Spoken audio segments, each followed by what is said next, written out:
Celtics play-by-play guy Drew Carter joins the show talking about the Celtics at the half point, life on the road, life with Scal, and corgis. It's all right now on the Locked On Celtics podcast. Be ever ready. Recognize the city of champs. Boston, baby, we do what you can't. Locked on number 18, Tatum and Brown, J-team, step back. We gon' wet that and slay teams. Of course, the Celtics, who else could it be? Screaming like KG with the Larry O.B. Karalis above average, assessing the team status. Best daily pod, no cap, salary matching. Clutch like Bird the DJ, keep John on replay. Prime time, dapping up the truth on the sideline. Raining J's, how it started, raising banners, how we finished. Locked on Celtics pod, home of the winners. B. Hey there, welcome back to the Locked On Celtics podcast right here on the Locked On Podcast Network, where it's your team every day, and I got you covered every day with a free, fresh podcast dropped directly to your device if you are a subscriber, so make sure you're subscribed. Whichever device you use, whichever subscription service you use, it's all there. Watch the show on YouTube, hop in the comment section, let me know what you're thinking. I'm John Karalis. I cover the Celtics for Boston Sports Journal. I played ball a long time ago. No one needs to know about that anymore. Today's show is brought to you by PrizePicks, easiest and most exciting way to play daily fantasy sports. Go to prizepicks.com/LockedOnNBA. Use the code LockedOnNBA, all lowercase, for a first deposit match up to $100. Drew Carter, the Celtics' new road play-by-play voice, the heir to the Mike Gorman throne, joins the show. Later on, we get into some of the basketball stuff. I kind of want this to be a little bit more of an introductory, a little get to know him a little bit better. We get into his love and fascination with corgis and all of that stuff later in the show. But let's just get to know him. Let's get right to the conversation here with Drew Carter. All right, big moment here on the podcast. Drew Carter, what's going on, man? Welcome to the show. Thanks for having me, JK. I know we've been trying to do this for a while, so it's good to finally make it happen. And we were talking about this before, but look at that headline, the halfway point of the season. It's a lot of pressure for me. This is a big podcast. This is a big podcast. I hope your record with this podcast is better than your record on the road. Oh, God. So let's get this out of the. Let's just do it now. Let's just do it now. The Celtics are 20-0 at home with Mike Gorman. They're 1-0 on the road with Mike Gorman. He's perfect. You have TNT did the Milwaukee game, so I think that's the only national broadcast on the road. So what's that? 11-8 for you? Yeah, I'm hovering above 500, and I know you were at the game yesterday, so you might not have seen this, but PJ Carlesimo joined the broadcast for, I think, the second quarter on. Okay. And they were giving me a hard time because Mike just won the National Sports Media Association, Massachusetts Sportscaster of the Year for the third time, I think. And so they brought it back with Abby doing a sideline hit, congratulating Mike, and then they put on the graphic, Mike is 20-0, now 21-0 after the win over San Antonio. And PJ was like, look, if I'm Joe Mazzulla, I'm not letting another broadcaster come in. We don't need another announcer. I'm trying to convince Mike to stay on for another year because he is perfect. Now, here's the thing, JK. I think I'm calling a home game next month, I think. Still trying to figure out all the moving pieces. And if we're undefeated at home going into that game, you can bet I will be pooping my pants. Because, dude, you know how this town is. Like, people will actually blame me if the Celtics lose that game. 100%. Yes. And they would be right. No, it's Yes. Okay. But in a serious question though, because you actually get to call losses. And I mean that, like you have the privilege of seeing the Celtics kind of screw up and pay for it. And that's meaningful because you get to see the mistakes that they made. And we don't get to see a whole lot of that. What have you noticed with the Celtics in those games where like they don't put it together as opposed to these games where we're used to seeing them at home and figuring a way through? I think, Cedric Maxwell asked me once earlier in the season, what's your biggest concern with the team? And, Max, he's like a super nice guy. So he probably didn't actually care what my thoughts were, but he was just being nice. Because I was thinking, Max, you're the guy who actually knows this game at a high level. Like, I should be asking you that question. But at that point, I think think it was in November still. So we're super early in the season and feeling great about the team in first place as they are now. I was like, I think the only thing I'm worried about is injury, honestly. Because to me, the team is assembled so well, and they seem to really enjoy playing with each other, like to a level. I know it's my first year in the NBA, but I've never seen an NBA team really gel like this right away. Like everyone on the roster, it seems like put that photo from the plane on social media. Yeah, it's crazy. Yeah, because they all just really enjoy being around each other and playing with each other, I think. And then we've heard all about the sacrifice and guys giving up their shots and how it's worked like that. So I said at that point, I think the only concern is injury. But as I've watched a couple losses, as you've said, I have called a couple losses. I think my biggest concern would be if we get bogged down in late game situations. I think if you look at the pace numbers, our pace goes way down in the fourth quarter typically, which is not abnormal. Especially in the playoffs where the game really slows down. But even in the regular season, in the fourth quarter, it's just, it's nut cutting time and it's more ISO heavy. And it's not that guys get nervous. It's just every possession means a little bit more. So it's not as free flowing. And one of the problems when you have really good players, especially with JT and JB, is they're both good enough to ISO and create their own shot and shoot with under 5 seconds on the shot clock. I think if we can play the way that we do for the first 3 quarters in the fourth, we're going to be just fine. The only thing I really worry about is late game offense, and you've seen it bite us a couple times. Like I think back to that Minnesota game where Anthony Edwards outscored the Celtics by himself in overtime. And I was getting some messages on Twitter like, we get it, dude. You're from Minnesota. You don't have to talk so much about Anthony Edwards. I'm like, wouldn't you rather lose to a really good player than a bum? And he was incredible in that game, right? But he outdueled the Celtics stars. And I think when you get into a one-on-one or a two-on-one, whether it's JB and JT, then you open yourself up to that possibility. But when the Celtics are playing, as we've heard Joe Mazzulla call it, Celtics basketball, I think they're going to be really hard to beat. Yeah, it's interesting to see. Like, I think some of these road games, it's tougher on the road. It's tougher to play these other teams at home. And the Celtics, as I've mentioned on the show before, still have one of the best road records in the league. Like it's hard to win on the road, and they are like percentage points behind a team. I forget who it was, but a team that's played 4 fewer road games. Milwaukee or OKC, they have good road records. Yeah. Where is this? Okay. Here's the Celtics are 12-9 on the road. There's a Western Conference. There's Oklahoma City's 11-8. So they've played fewer. The Suns are 10-7. I think that's a better percentage overall. But that's 17 road games as opposed to the 21 that the Celtics have played. They've had we're 41 games into the schedule here. They've played 21 road games already. So they have that big 7-game homestand coming up. What are you going to do during the 7-game homestand? What was Drew Carter do when the Celtics have 2 weeks at home? I've got my itinerary. Aruba, Turks and Caicos. No, I'm not taking any vacation. I have my mistress is ESPN. I'm married to the Celtics, but I still do some work at ESPN. So I'll be stepping out, doing some sports centers, some college hoops, some lacrosse. So we'll keep the schedule busy. Lacrosse. Not doing the Celtics. Damn, man. Yeah. Today's show is brought to you by eBay Motors. Our partners at eBay Motors have teamed up with Locked On Fantasy Basketball host Josh Lloyd to bring you some of the best fantasy picks each week, all season long. Whether you're prepping for a daily draft or scouting the waiver wire every week, we're going to give you players that are guaranteed to fit on your roster. So let's see who Josh has picked out for this week's eBay's Guaranteed Fit Fantasy Picks of the Week. Let's start with Gigi Jackson. Memphis needs shot creation, and he can do it. He's shown flashes. So he's worth checking out. Mason Plumlee, the new starter for at least 4 weeks for the Clippers. He can be a serviceable center for your fantasy team.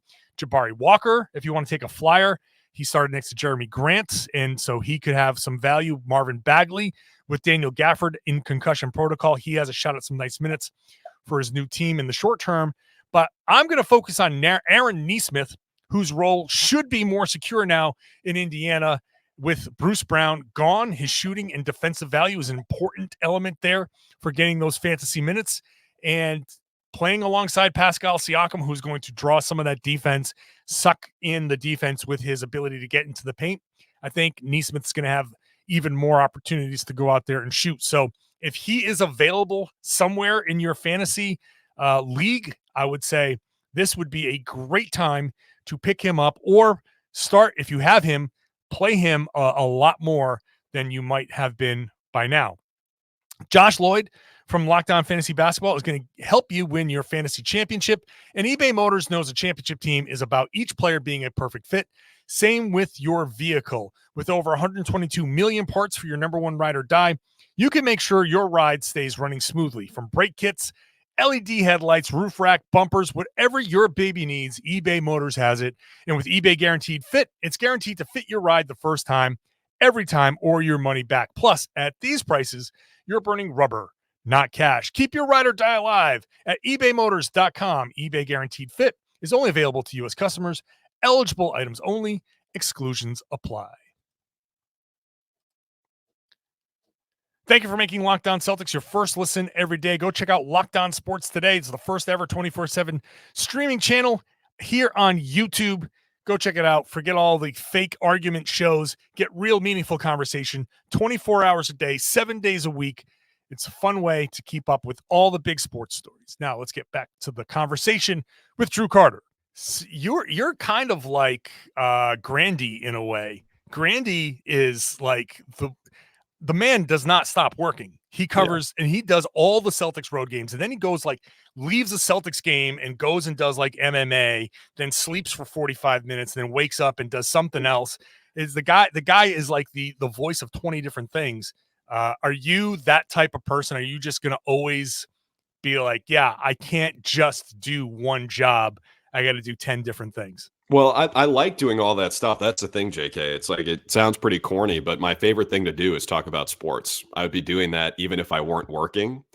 And I feel like it's really, really fun to share a game with the audience. So yeah, it's my favorite thing to do. When I started at ESPN in 2021, I moved up to Connecticut, even though I didn't technically have to in my contract or anything. I was hired as a play-by-play announcer, so I could have traveled from wherever.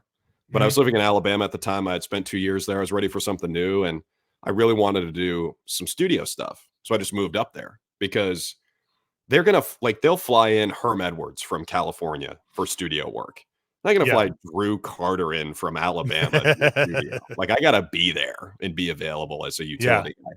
So I moved up there, and what I told some of my bosses is, I'll work 365 days of the year if you'll let me. And I remember one of them saying, don't tell us that because we'll take you up on it. It's ESPN. They have 8 different networks. And I'm like, you'll probably be right one day where I don't want to do that. But for now, I'm young, single, let's do it. Let's ride. Let's call as many games as possible. That's now's the time to really get out there. Okay. I got to ask you about the voice. Cause that stands out. Now I'm a graduate of Emerson College. And we had, I chose Emerson over Syracuse. Really? I did. I chose How Emerson dare over you? Syracuse. Why yeah, I know. This? Yes, because I know you're a Syracuse guy. Hey, on the scale of obnoxious to, oh my God, get this insufferable bastard out of my face, how big of a Syracuse kind of crazed lunatic are you? Well, instead of answering that with my words, I'll answer it with this. If you're watching on YouTube, the Newhouse School of Communications. Yeah, this little squishy basketball Newhouse. I'd say, here's the thing, JK. I would say I like to joke about being obnoxious because I know what people think of Syracuse. People are like, here we go with another. Even PJ on the broadcast yesterday, he's like, you don't need a new announcer. You're undefeated, especially not one from Syracuse because he's an old Big East guy. He's got ties, Seton Hall. But I love it. So am I. Well, okay, nice. So anyway, I think that my Syracuse obnoxiousness level varies depending on what we're talking about. If we're talking about the sports teams, I'm not obnoxious. I'm not like Dave McMenamin from ESPN, where if you say one negative thing about the basketball program, he's going to ice you.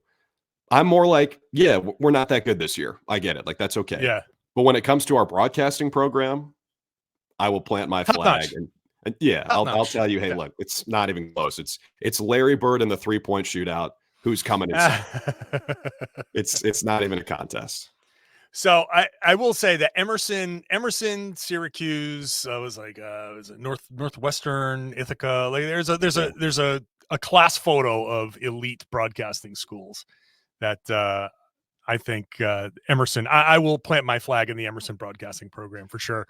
Dude, JK, I toured Emerson when I was a junior in college. Spring break, all my friends were in like Cabo or whatever, and my dad and I, and then my mom met me when we went south. We went on an East Coast college trip, which started in Boston.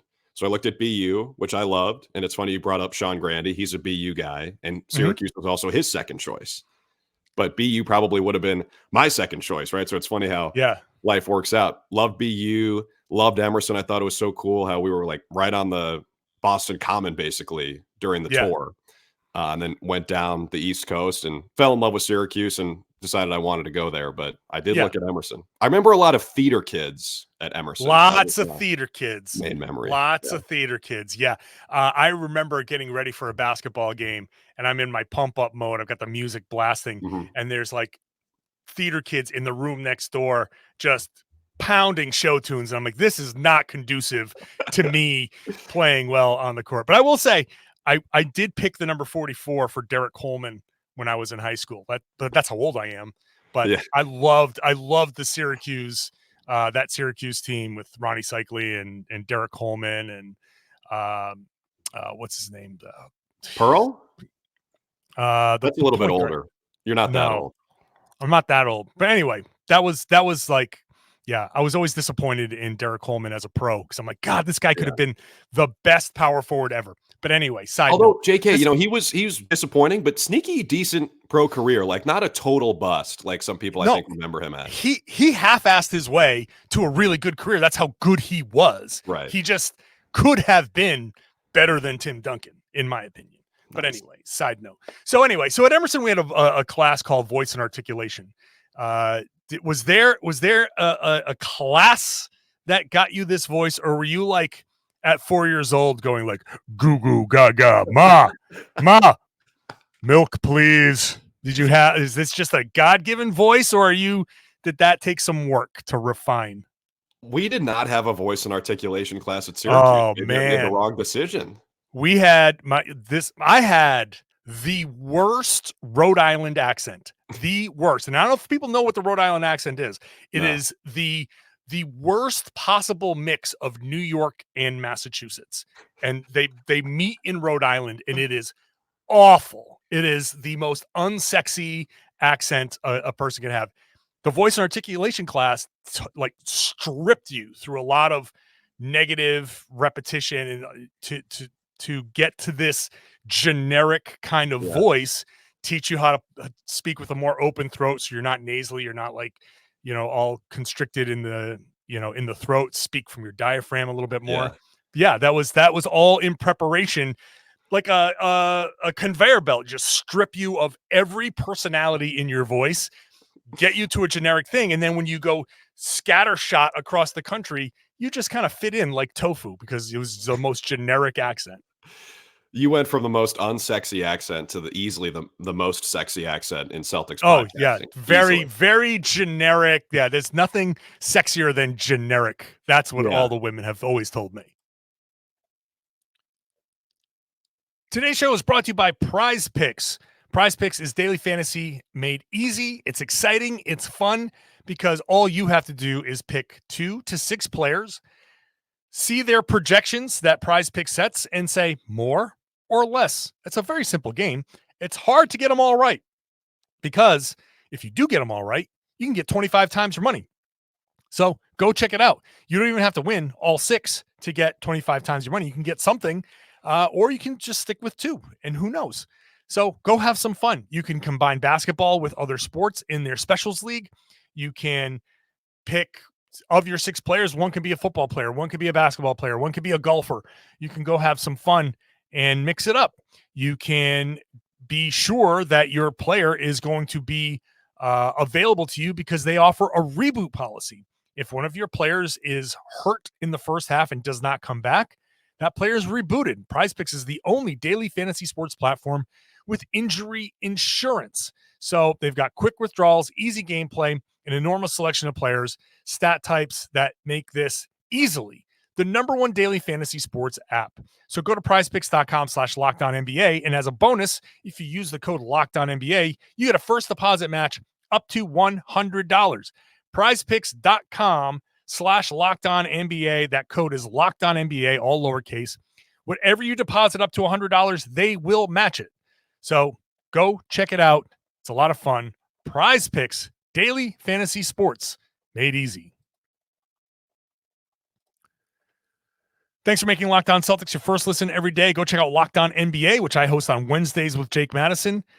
We got you covered for the whole league. It's rotating hosts all week long. So the biggest story in the NBA, the biggest stories, all kinds of fun on Locked On NBA. Find it where you found this podcast. Let's wrap it up here with Drew Carter. It's funny because, not to get too serious about this, but following Mike, who is he's so different from everybody else. He's unique, right? Mm-hmm. Mike is a one of one, and he's from Dorchester, and he's been doing this forever. People are so comfortable with him. I think it might be a little bit jarring for Celtics fans to hear me on half the games and him on half the games, because we do the job differently. We sound different.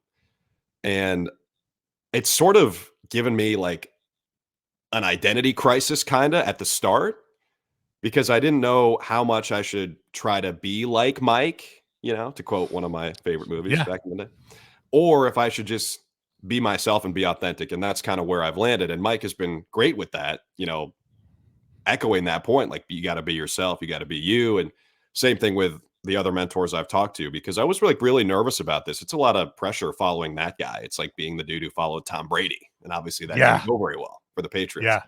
So I've thought about this a lot. And in terms of, where my voice comes from, I was a kid who grew up watching SportsCenter, and that basically dictated which sports I cared about. I mean, I grew up in Minnesota, and I wasn't even a huge hockey fan because they didn't talk about it on ESPN because they didn't have the deal anymore. If I grew up in the 80s when ESPN did have hockey, I would have been a huge hockey fan. But I was more of a hoops football guy because that's what they talked about on the Worldwide Leader. And just watching sports for my entire life, I think that's where I developed my own voice. And then when I got to Syracuse, to answer your question, no, we did not have a voice and articulation class, but doing radio. And one thing I tell everybody who's coming up in the business is I think it's good for everybody to start in radio, because you learn about performance and you learn how to handle your voice before you have to worry about all that other BS, like wearing makeup and how does my hair look? And, do I have to turn to the camera or turn to my partner? Or how much do I do that? You just got to focus on how you sound first. And then once that sort of becomes grilled in, then you can think about the other stuff with TV. So doing radio, I think, is where I developed it. And, it's funny when you were saying that stuff about speaking from your diaphragm and opening up your throat or whatever, I remember a professor of mine, he had us all stand up. This was in a journalism class. So it wasn't a performance class. It was just about journalism. He had us all stand up and he said, take a deep breath. And he watched as everybody's chest rose. Yes. He's like, no, you really want to breathe from your stomach, because then you're going to have a fuller breath and it'll allow you to sound a little more authoritative. So it's kind of been bits and pieces throughout my whole life, I guess. We did that same thing. It's so wild going to a broadcasting school. I have no knowledge of so many things that are actually important in life, but I did take a performance for television class, and that was important. Yeah. Meanwhile, all your classmates are going to parties and learning how to interact with people like a normal human being.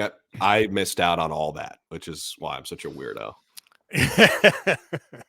Yeah, it's something about sitting here in my basement in front of a camera and lights and feeling completely comfortable doing this. Right. So what's it like being Brian Scalabrine's favorite nephew? How's that relationship developed? And because you just talk about turning to your partner and all of that stuff, and you can't.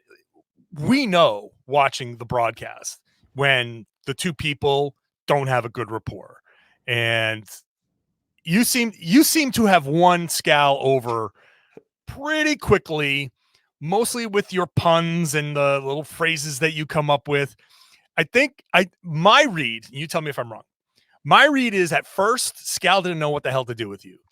And then pretty quickly he was like, okay, I dig this dude. You are different than Mike. Yeah. You're completely different than Mike. And that's good. That's actually good, in my opinion, because Mike is Mike and he's awesome. And you're 100% on the nose when you say you got to come in and be your authentic self. Because I see people come up to you at the games and say the same thing. It's like, no one can ever replace Mike, but you're really good. And like that, I think is the best compliment you can get, especially at this point. Yeah. But I think Scal kind of like was like, okay, this kid, talk about being the opposite of Mike, but like, yeah, okay, I'm digging this. I'm vibing with this. Is that like a fair representation of your evolution through half a season with Scal? I think so. And I think it's a lesson in authenticity too. Because as we just discussed, like I'm a huge dork. And I think that's pretty obvious when you watch the show. And Scal's not. Like Scal's a guy who grew up as a hooper and played in the NBA and speaks the NBA. And I could have tried to fit it. What's that? He loves to bust balls. He loves to throw. Yeah. He's not from Boston, but you'd think he is based on how he, interacts with people. He told me once, if I'm nice to you, that means I don't like you. Like if I'm busting your balls, then we're in. And that to me seems like a very Boston ideology. 100%. And I don't know, man. I just feel like Scal has really taken me under his wing from the jump. Like from the first time we ever worked together, JK, like we met right before we did the demo tape. And that was in mid-May when we called Sixers Celtics Game 6, which was in Philly, but it was a national game. So Scal was in the studio doing the pregame, halftime, postgame coverage. And in the first and second and part of the third quarter, he came in this podcast studio with me and we just called the game. And we literally met like 2 minutes before we started. And I thought from the jump, we just hit it off really, really well. And that was probably the most encouraging moment for me on the whole job process, which, by the way, I never thought I was going to get it until I did. But the time I felt the best about it probably was when Scal and I were working together. And there was a moment, I can't remember what the call was, but let's say it's like a transition layup. And I called it. And instead of like analyzing the play, Scal looked across the table at me and was like, that was a great call. I'm like, thanks. Didn't realize we were breaking the fourth wall, but thank you. And so I just feel like from the moment we first met, Scal's been awesome. I think part of the reason is we have some mutual friends. Like he knows my buddy Noah Eagle, who's one of my good friends. We were roommates in college, and they've done some stuff together, I think, on Sirius. So we have connections, and he's just been like super, super cool to me. And honestly, John, he's one of the funniest dudes I've ever met, to the point that I've actually started writing down some of his quotes if I ever want to write a book. Like I'll just give you an example. Can we swear on this podcast, by the way? Like I'll bleep it out. Okay. I'll bleep it out. We're on the descent into Oklahoma City a couple weeks ago. Scal opens the window, sees all the expansive farmland with nothing there. He goes, why do people want to go to Mars? Just colonize Oklahoma City. There's so much in space here.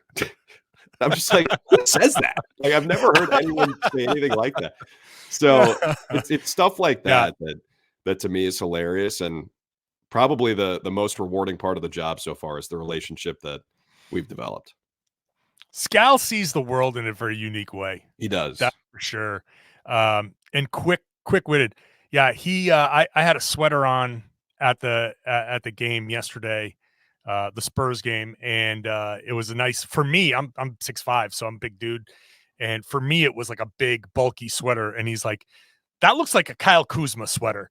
It was just the big, like, and he just leaned into me for my Kyle Kuzma sweater. It was a good look though, I remember.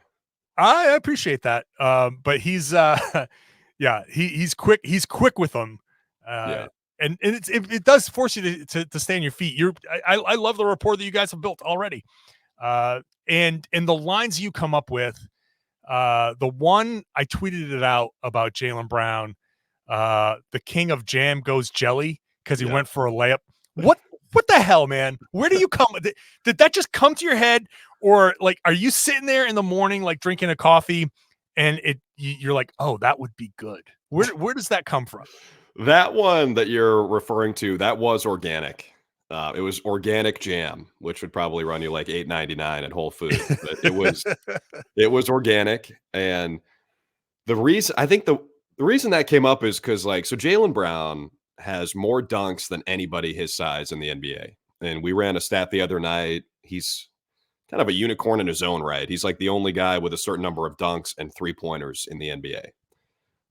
And so the whole season, part of Jaylen Brown's story has been he's like the best dunker in game in the league, I think it's fair to say. And so when he laid that in, I was expecting him to dunk it. And so the gears started turning, and I'm thinking, what do you call it when it looks like a guy's going to dunk and then he finger rolls it, and there's that whole jelly fam thing, which Javon Quinterly was in and Naz Reid was in. They call him Big Jelly on the Timberwolves broadcast.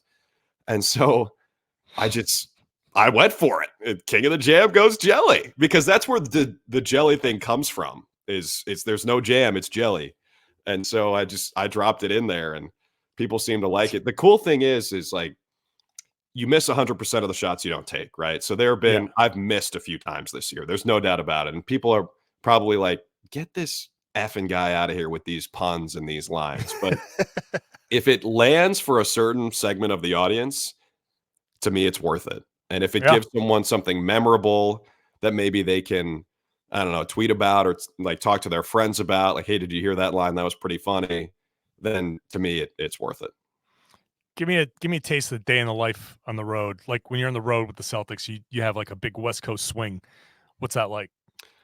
So we were talking about this before, but the reason I'm wearing a hat right now is because I'm not a morning person. It's not like we're even in the morning, but I like to start my day late, So so my hair. When we said we're going to start recording at like 1 PM, I'm like, I got a coffee over here. I'm with you. So it's life in the NBA, dude, because the games end late, and then a lot of the time we're traveling, we get home late. So my hair is a disaster right now. So I put the hat on. So anyway, the reason that's relevant to this is because I got this hat in Toronto. You can tell by the maple leaf.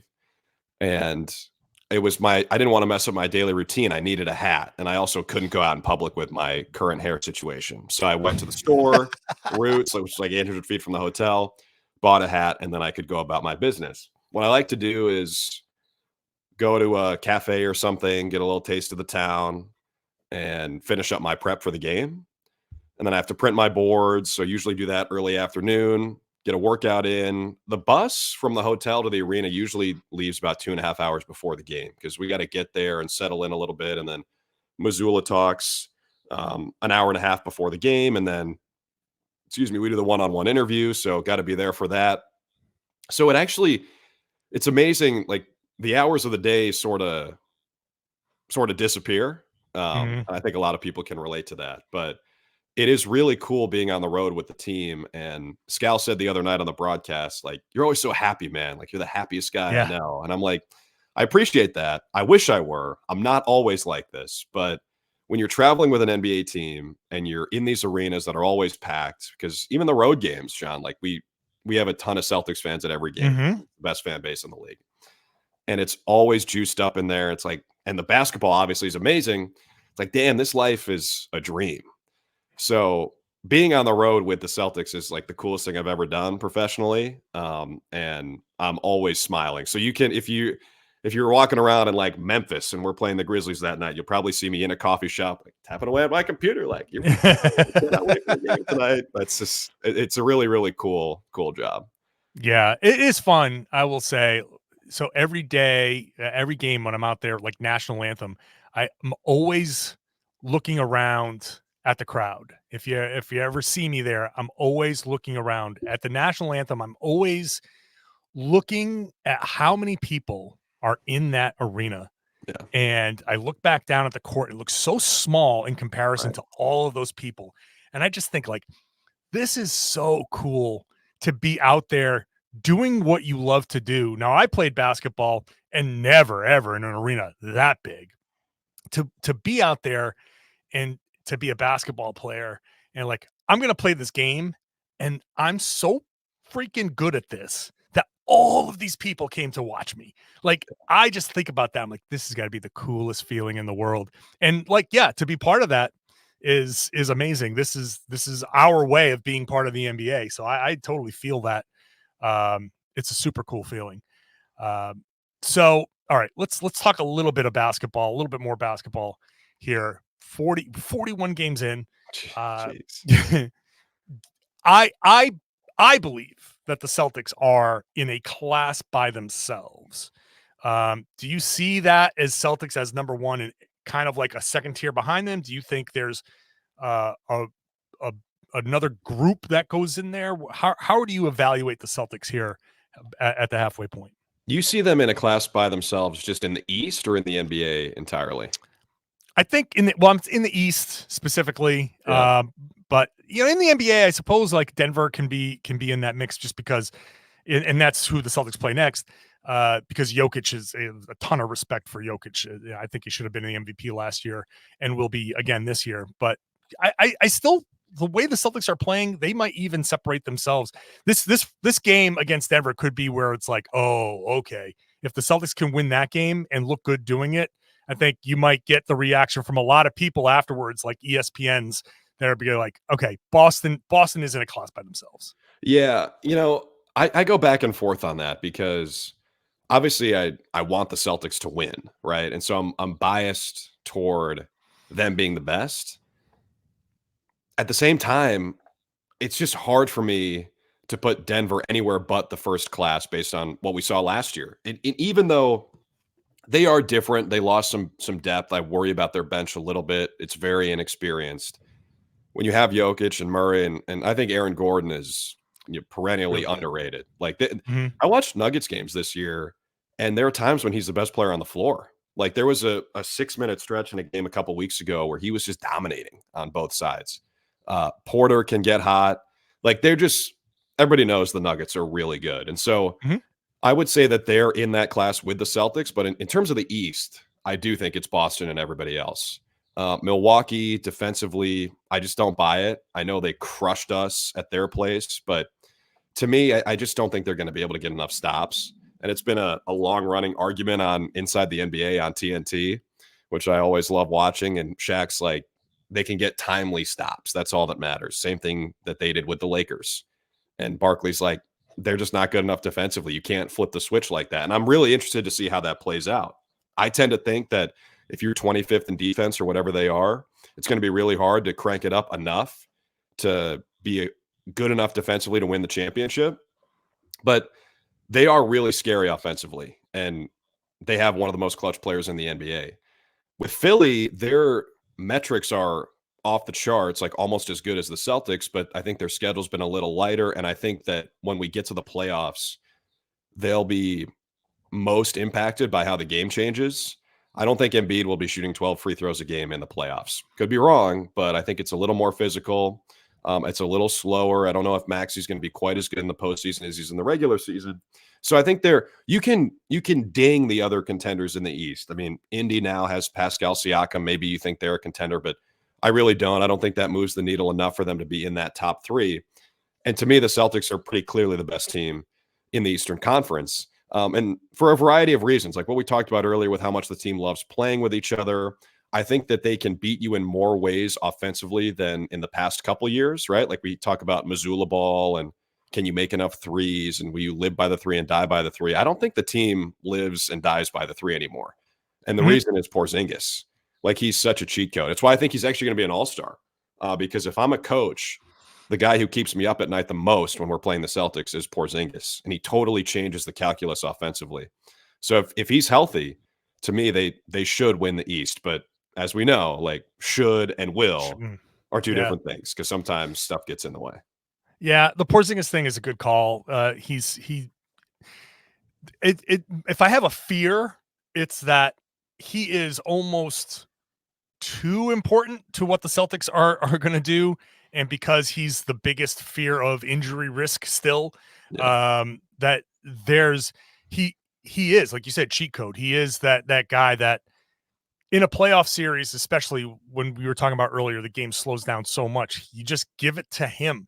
You find, you run some of the actions that get him the post up at that free throw line or, the mid post, and you get him the ball and let him kind of cook. And he's a good enough passer where if they decide to double, he's going to find the open guy. And if that option's not there, then you rely on some of the stuff that has hurt the Celtics in the past, which is over-reliance on the isolation and trying to do too much from Tatum and Brown and the turnovers that kind of leads to. The one thing that we haven't seen a ton of this year are the turnovers where guys get drawn too deep down low and live ball and it goes the other way. That's something the Celtics have cleaned up, and it's because of Porzingis and White and Holiday and those guys. This is just an amazing team.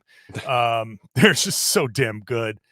All right, I'm up against time. I got one more thing. Your Twitter bio says, ask me about my corgi. So let's ask you about your corgi.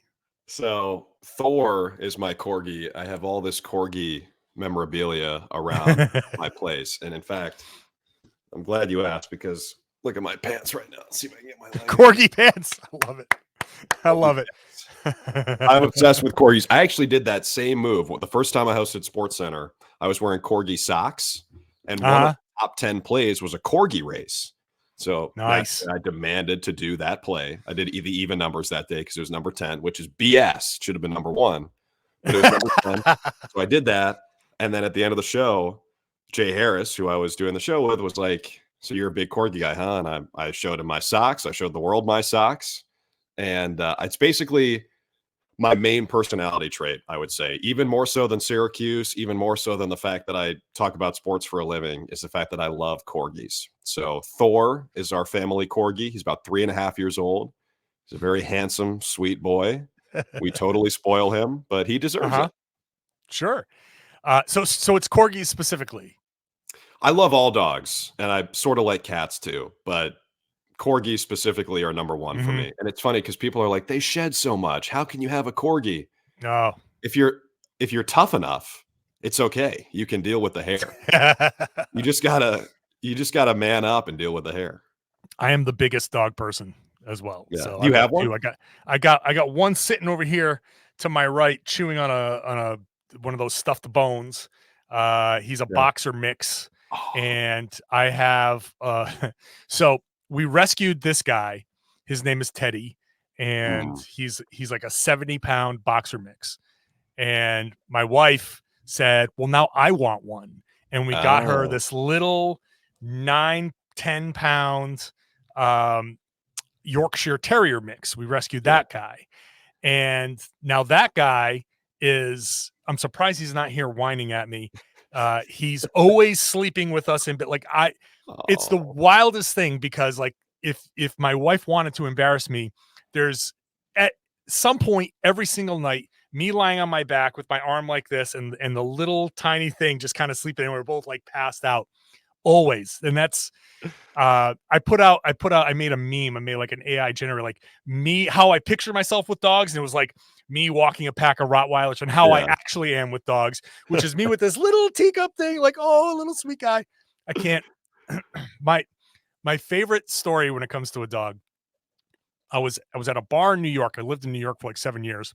I was with a friend of mine, and things got a little hot between my friend and somebody else, and it was getting a little heated. So we did the right thing, and we removed ourselves from the situation.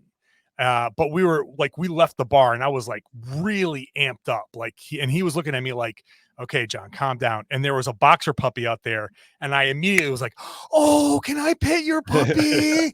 Oh my God. And he was like, what just happened? You went from like Roadhouse to like a puddle of like goo because there was a boxer puppy there. And I'm like, of course I did. That's how it is. Dogs are therapeutic. I think the same thing happens to me. And my rule for dogs is if I see a corgi out in public, I have to say hi. I must. Of course. Other breeds, like I really do love all dogs. And if there's a dog that like, if we're eyeing each other up, I will absolutely say, hey, can I pet your dog? But if it's a corgi, I will aggressively approach somebody. But I find that the same thing happens to me, JK, where when a dog looks at you and you get the chance to have that special bond with a puppy, nothing else matters. Yeah. Nothing better in the world. Everything's cool. And yeah, Everything's all right in the world. Does it? Celtics could be on a big losing streak. Give me a puppy. I'm like, it's all right. They'll win the next one. Yeah. So if you ever need someone to watch Teddy and the baby Yorkie, let me know. I'm here. All right. Boom. Done. Yeah. All right. Which sucks because you're always on the road. So like we probably need it for the same road games we're going to be on in the playoffs, but that's all right. We'll figure it out. Drew Carter, appreciate you. We'll have to have you back on because this flew by. Thanks for hopping on. Thanks, JK. Great chatting with you, man. That conversation, like the first half of the season, flew by. It was a lot of fun. I hope you enjoyed it. I hope you learned a little bit more about Drew and all of that stuff. He's a really good dude, and he is the new play-by-play guy. He's the future of Celtics play-by-play. So get to know him. He's, like I said, he's good. It's fun. I like his road broadcasts. They're a lot of fun. Him and Scal have a great rapport, and I think he's off to a great start here in Boston. Well, I almost let that Rhode Island accent get going. Every once in a while it wants to pop out. So thanks to Drew for hopping on, and thanks to you for listening. Thanks to you. If you're a new listener, you can subscribe wherever you get your podcast. If you're an everydayer, I love you. You're the best. You're with me Monday through Friday. Friday night is Celtics Nuggets. That's going to say a lot about these two teams. And you can listen to that on the SiriusXM app. You can get the Sean Grandy, Cedric Maxwell call on the SiriusXM app. After you're done listening to that game or watching that game, you can come back to me because I've got a bonus post-game podcast for you after Celtics Nuggets. So go ahead and share this podcast to make sure everyone else is aware that they should be listening to and watching the Locked On Celtics podcast right here on the Locked On Podcast Network. It's your team every day.